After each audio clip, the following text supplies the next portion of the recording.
क्या तुम्हें कभी सोचा है कि हमारे आसपास हर दिन कितनी सारी ब्लेसिंग्स होती हैं? यह कुरान के 55वें अध्याय सूरह रहमान का केंद्रीय विषय है। सबसे दयालु के नाम पर यह सूरह हमारे निर्माता की असीम दया और उदारता का साक्षात्कार है।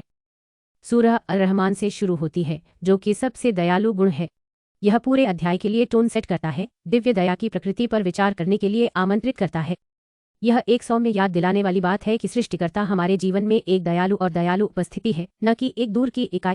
इसके बाद सूरह एक शक्तिशाली बात दोहराती है, तुम अपने रब के किस अनुग्रह को झुठलाओगे?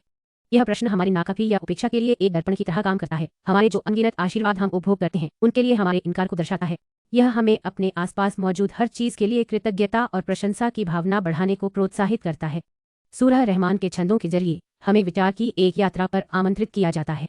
आसमान और धरती की शानदारता से लेकर सभी जीवों के लिए छोटी छोटी व्यवस्थाओं तक रबवर्स से चलाया गया। यह हर अस्तित्व के पहलू में व्याप्त दिव्य परोपकार की एक जीवंत तस्वीर पेश करता है। लेकिन सूरह रहमान बस इन ब्लेसिंग्स को मानने के बारे में नहीं है। इससे यह स्पष्ट होता है कि हमें अल्लाह को पहचानने का महत्व समझना जरूरी है। यह हमें उसके संकेतों पर विचार करने को कहता है, उसकी मौजूदगी की चेतना रखने को और उसकी दिव्य दया के साथ सचेत जीवन जीने को। सूरह में धर्मियों के लिए स्वर्ग के वर्णन के अलावा भी कुछ है, और उन लोगों के लिए चेतावनी है जो ईमान को अस्वीकार करते और अल्लाह के हुक्म का उल्लंघन करते। यह हमारी चुनौतियों के परिणामों का एक जख्मी याददाश्त है। यह हमें धन्य परलोक के लिए प्रेरित करता है, जिसके लिए हमें इस जीवन में प्रयास करना चाहिए। संक्षेप में, सूरह रहमान दिव्य दया का एक संगीत है। यह हमें आशीर्वादों को पहचानने और सराहने के लिए आमंत्रित करता है और हमें निर्माता के प्रति कृतज्ञता और आज्ञाकारिता में प्रेरित करता है।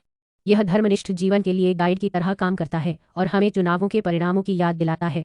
और शब्दों और अर्थों से परे, सूरह के सुरीले वाक्य हमें हमारे निर्माता की शानदारता पर आश्चर्य और आराम प्रदान करते हैं।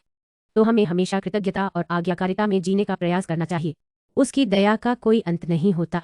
सूरह रहमान पर विचार करते हुए उस दिव्य दया को गले लगाना चाहिए और इसे जिंदगी के सफर में मार्गदर्शक के रूप में बढ़ते जाएं।